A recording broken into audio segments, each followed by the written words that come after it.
and ready. Hello everyone, welcome back to my YouTube channel. If you don't know me, my name is Lucy. I'm travelling with my boyfriend Joe. We've just finished travelling in Vietnam and it has been highly requested under every single video to do an itineraries video. So I hope you do enjoy today's video. It's just basically going to be what we've, where we've been, what I think you should do, what I think you should not do around Vietnam for a whole month. Today we just got back from swimming with the whale sharks in the Philippines. So if you're excited for the Philippines content, then please do subscribe and let's get into today's video. If you don't mind, I think I am gonna actually have to move inside. It's a bit doomy and gloomy, but I really do want to get this content out. Okay, that's a bit better. You can actually hear me. To start the travelling off, we actually started it off in Cambodia. So from Phnom Penh, we got a private bus to Vietnam, Ho Chi Minh. So you have to cross the border. At the moment, you are actually allowed to do this. You just get a visa on arrival. The visa was $10, and you also need to do a lateral flow, which costs $20. So in all, you're paying $30 for the visa and the test there, which you have to do at an airport anyways. The airport and to fly, I do believe, was £90, but to drive with a private taxi of 9 of us was £30. It actually cost a lot cheaper, especially if you are paying for baggage. Everyone except for me and Joe were paying baggage. So that's just something to think about whilst getting into Vietnam, because usually people who are traveling go Thailand, Cambodia, Vietnam. It's just really easy. So just think about driving through the border. It's much simpler that way. So we started our Vietnam travels off in Ho Chi Minh City. So this is the very south of Vietnam. We travelled from south to north. We just found it easier that way because we obviously travelled on the private taxi that just takes you there because that's the closest part. So we started our travels there. You can start up from north to south as well if you want. We did meet a couple of people who were doing that, but the majority of people who were traveling in Vietnam did do what we were doing. Everyone we were meeting, they were traveling up, and the people that were traveling up to down, they said they haven't met any tourists. In Ho Chi Minh City, there was so much to do, and it was actually quite cheap even though it was in a city.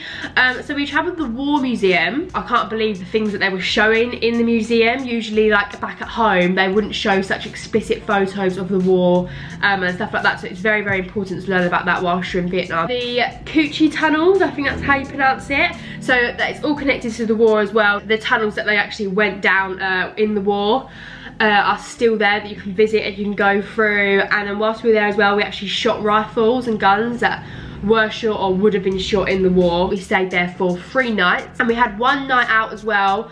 The street was called Bu Vien Street. I'll put it down below. That's definitely pronounced wrong. I'll put it down below what the street was called. It was very much like the Bangkok street. But yeah, that's where the nightlife was. It was really good as well. It was like really, really busy. After Ho Chi Minh City, we stayed in a place called Mue Nay. We actually stayed in Mue Nay Hills. Me and Joe actually stayed in a private room, and I think it was £5 each to stay in the private room. So really, really cheap. It was on top of the hills. So if you go to Mue Nay, definitely stay in this hostel because it was really, really nice. It's a hostel and a hotel kind of put together, so you get both the facilities. We only had 1 day to spend in Mue Nay, so we did all of these activities in 1 day, which I do not recommend. It was so much to do and we got a night bus at the end of it and we were so tired. So definitely do this in 2 nights, maybe 3, because the place was beautiful, but we just booked a night bus the next day for some reason. I don't know why. So there's the white sand dunes. In the white sand dunes you can rent a quad bike and go driving on the sand dunes. So that was the first bit of the tour, because we did kind of like a tour day with our hostel. We paid a specific price of what it was, maybe like £20, but then we also had to pay the quad bike fee. So I think for 25 or 30 minutes, it was £10 each for the quad bikes. And then we also went to the orange sand dunes. You can slide down there, but they weren't actually that high, but it was really cool to see, which is quite cool to see in Vietnam anyway, because there's no sand dunes anywhere. Like, it's not really sandy, but then there's just one place, Mue Nay, which has loads of sand for some reason. Even the hostel was like sandy. And then we went to this walking waterfall, so you could walk through the waterfalls, and there was stools in the water or on the floor, on rivers. Yeah, it wasn't a waterfall, I would say it was a river. You're walking through basically a river and there's like stalls and markets on the side, and it was like red sand. So it's, yeah, really, really cool place. I would say 1 or 2 nights, maybe not 3, that's a little bit excessive, but 1 or 2 nights, go there. We got a taxi there because there was 9 of us, but I certainly think that you could get a night bus. One tip I would give you here is do not drive a motorbike. We spoke to a lot of locals and they even said it themselves not to drive a motorbike. This is generally because, I might be wrong, but I think the police is a little bit corrupt here, and they can stop you even if you're not wearing a mask, and it's not even illegal not to wear a mask, and they'll ask for 2 million and stuff like this, not £2 million in their currency. And actually afterwards, when we travelled a little bit longer, we heard in Hanoi that police did stop people for not wearing a mask, and for another reason that was really, really silly, and they charged them quite a lot of money, especially if you've not got a driving licence, and especially if you've not got your driving permit, international driving permit. If you haven't got those two things, definitely do not rent a motorbike. So from Hanoi, we actually got a night bus to Dalat. So Dalat was really, really cold. Like, it wasn't really cold, it was 18 degrees, but to us that was like freezing, obviously, because we're used to the really hot weather. This was because it was really, really high up in the mountains. So in the night bus, as we was getting there, I was like, oh my god, you're looking at these views, you're so high up. Yeah, and it was just very, very cold. We had to wear jumpers and stuff like the whole time. And rent motorbikes here. We rented motorbikes. I think we stayed here for 4 nights, and the hostel we stayed in was so lovely. So I really recommend staying in this hostel. It was called King Kong Hostel. It was a whole family that owned this hostel, and we went a day out with them. They provided a dinner, they had breakfast all included, and I think it was like only like £5 a night, and they were really, really accommodating. I think it was like we were the first people to actually come to their hostel since COVID, and they had a sign outside to welcome all our names and stuff. It was just really, really nice. We did pay $30 for this tour for the day. Personally, you can definitely do this on your own. For this one, it was jumping in waterfalls, which was called the Secret Waterfall. It took us to another waterfall, and a hike up to this viewpoint. All these things you can definitely do by yourself. Like, you could rent a motorbike and you can go and see these waterfalls. You can go to the high point. Like, he was just taking us around, but you can definitely do it by yourself for a cheaper price. We also went to this place called Delanta in Dalat, and there's this roller coaster that you can like, I think you break and you go yourself. Like, you can trek in the trees and trek in the mountains and stuff. So if you want to do loads of activities, Delanta is the place to go. So we got a night bus to Da Nang, and then from Da Nang we got a little taxi. It was only like an hour or whatever to Hoi An. Hoi An is very close to this main city of Da Nang, but there's not too much to do in Da Nang, so we went to stay in Hoi An. We stayed here in the Vietnam Backpackers Hostel. All of these backpacker hostels are all dotted around Vietnam, so you can find them anywhere. Food to expect in all of the hostels in Vietnam was their bread and egg. So it was a choice between bread and egg or fruit and yogurt, I believe, in this hostel, and that's most of other hostels as well. Again, the hostel provided a cooking class. I personally actually went out to try and find if they were doing any other cooking classes around for cheaper, and there was nowhere. I asked those places, they said, sorry, we're not doing it anymore because of COVID. So it was kind of like a tour day, so we went there.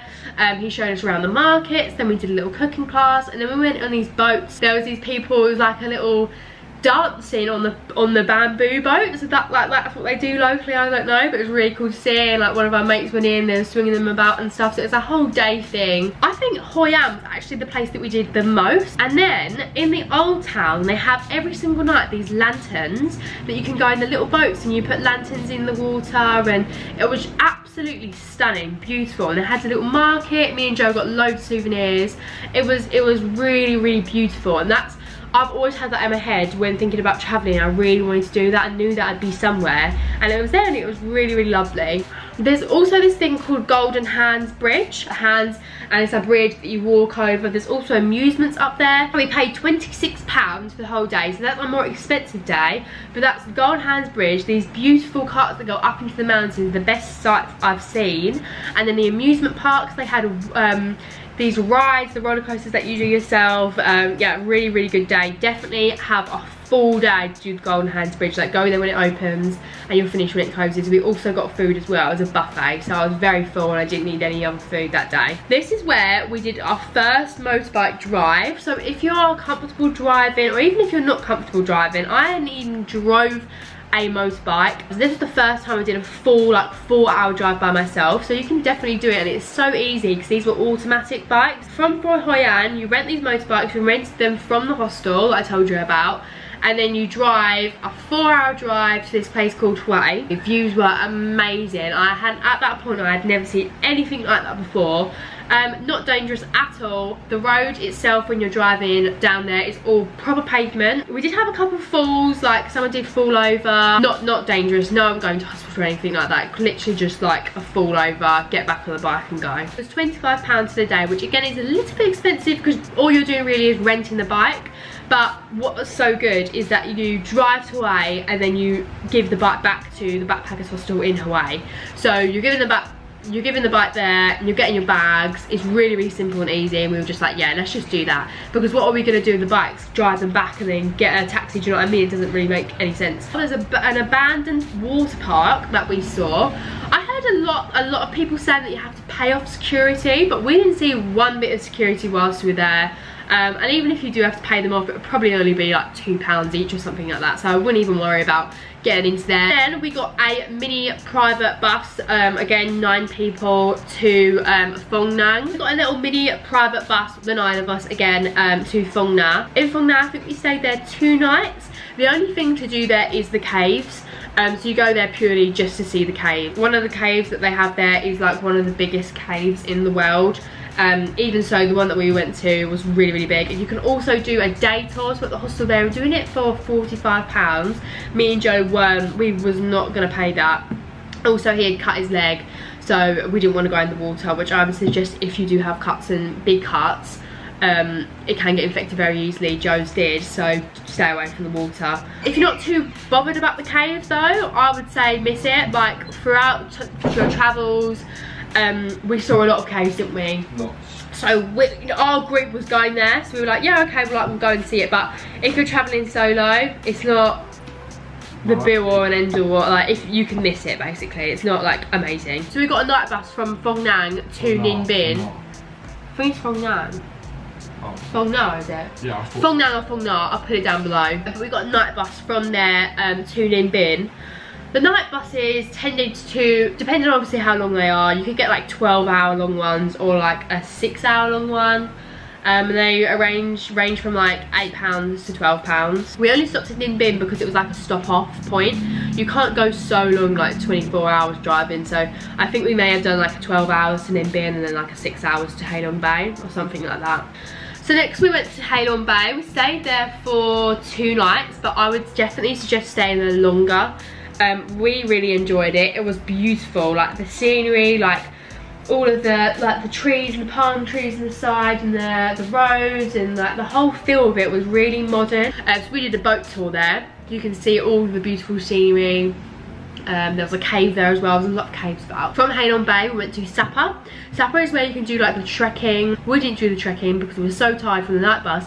Because the night bus is a bit short, you may get somewhere at 5 in the morning, and then obviously you've booked for the next day, so you can only check in at 2. Again, could have missed that out. If we went there to do the trekking, if you want to go and do some trekking and you're up for a little walk, then yes, go there. But if not, just miss Sapa out, I'd say. I feel like I've been talking for years. This will end soon, guys. This will end soon.